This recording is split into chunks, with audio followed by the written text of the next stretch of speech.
좋아요 및 구독은 만물유래 전설야담 콘텐츠 제작에 큰 힘이 됩니다. 고맙습니다. 전설야담 누구의 아들인가? 장가들다 오원. 장가들다라는 말은 고구려 소옥제, 즉 신랑이 장인 집에 대릴 사위로 들어가 집안일을 도와주며 살다가 첫 아이를 낳은 후 신부를 자기 집으로 데려가는 결혼 풍습에서 유래됐습니다. 조선시대에는 장인 집에서 첫날 밤 치른 뒤 부부가 시댁에서 살았기에 장가들다라는 말이 여전히 쓰였고 나중에 풍습은 사라지고 말만 남았습니다. 옛날 시골의 한 사내가 자식을 얻고 싶어서 서둘러 장가들었습니다. 그런데 밤마다 힘을 써도 10년이 지나도록 아내에게 태기가 없어 애를 태웠습니다. 사내는 아내에게 양해를 구한 후 대이을 자식을 얻기 위해 시바지 여인을 여러 명 가까이 해보았으나 그 역시 허사였습니다. 그제야 사내는 자신의 몸에 불일시가 없음을 깨달았습니다. 어허, 내가 문제였구나. 사내는 낙심하여 한동안 술로 시간을 보내다가 문득 이웃 마을에 사는 절친한 친구를 떠올렸습니다. 다음 날 사내는 친구를 은밀히 찾아가서 속마음을 털어놓았습니다. 내가 아들을 보지 못해 염치를 무릅쓰고 찾아왔네. 이미 아들을 여럿 낳은 자네가 내 아내와 합방하여 보태를 시켜주시게. 그 말에 친구는 펄쩍 뛰면서 친구 사이에 있을 수 없는 민망한 일이라며 사양했습니다. 하지만 사내가 조상님 뵐 면목이 없다면서 여러 차례에 걸쳐 간절한 표정으로 부탁하자 친구는 마침내 승낙했습니다. 이윽고 친구와 약속한 날 저녁 사내는 아내에게 주안상을 차리라 하더니 얼굴을 보며 이런저런 핑계로 술을 권했습니다. 남편이 주는 대로 술을 마신 아내는 평소에 금주했기에 갑자기 크게 취해 깊은 잠에 빠졌습니다. 사내는 아내를 안방에 눕히고 집 밖에서 기다리는 친구를 조용히 불러들여 아내와 합방을 하도록 부탁했습니다. 친구는 매우 어색해하면서 안방으로 들어가 취해서 자는 사내 아내와 관계했습니다. 그리고 재빨리 그 집을 떠났습니다. 사내 아내는 바로 임신하였고 10달 만에 아들을 낳았습니다. 다행히 순산하여 산모와 아기 모두 건강했으며 그렇게 바라던 아들이라서 사내의 기쁨은 말할 수 없이 컸습니다. 출생의 비밀을 모른 채 태어난 아이는 총명하여 5살에 신동 소리를 들었고 서당에서 나이 많은 학동들보다 더 빠른 학습 진도를 보였습니다.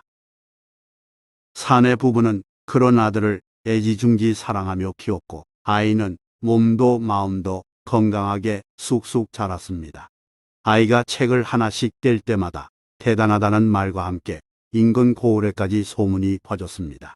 그러자 이웃 마을에 사는 사내의 친구가 욕심을 품었습니다.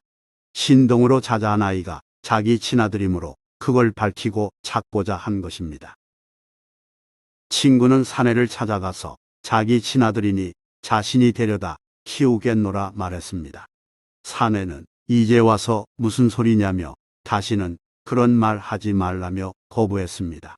친구는 일단 물러났지만 집으로 돌아가서도 신동 생각을 계속하며 아깝고 애석하게 여겼습니다.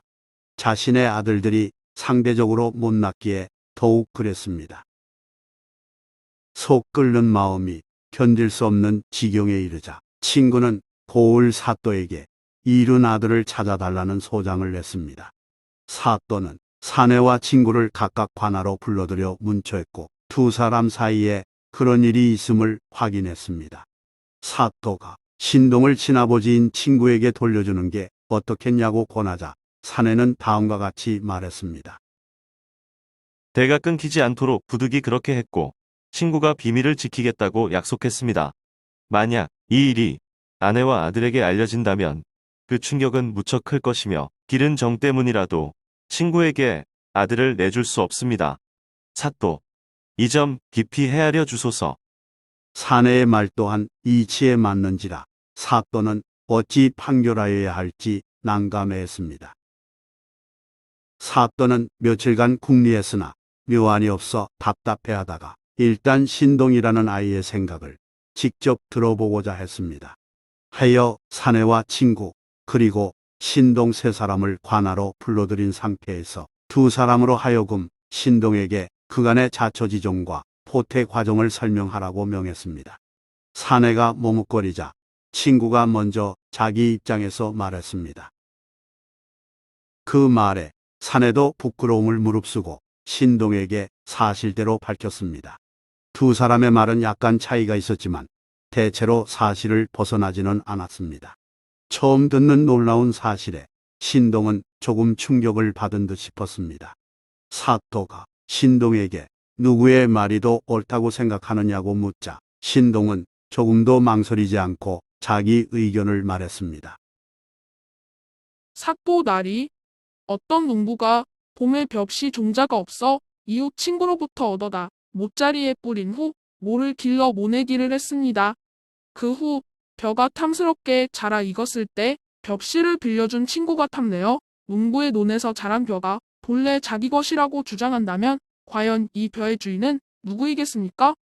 사또께서 이를 참작하시어 처결해 주시옵소서.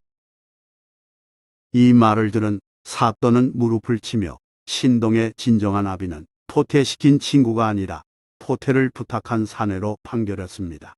그런 후 욕심부린 친구를 훈방했습니다. 사내는 아들의 현명한 비유에 크게 감동하여 더욱 사랑스러운 눈길로 바라보았습니다. 아들은 자신을 길러온 아버지에게 큰절을 올리며 죽는 날까지 모시겠다고 말했습니다.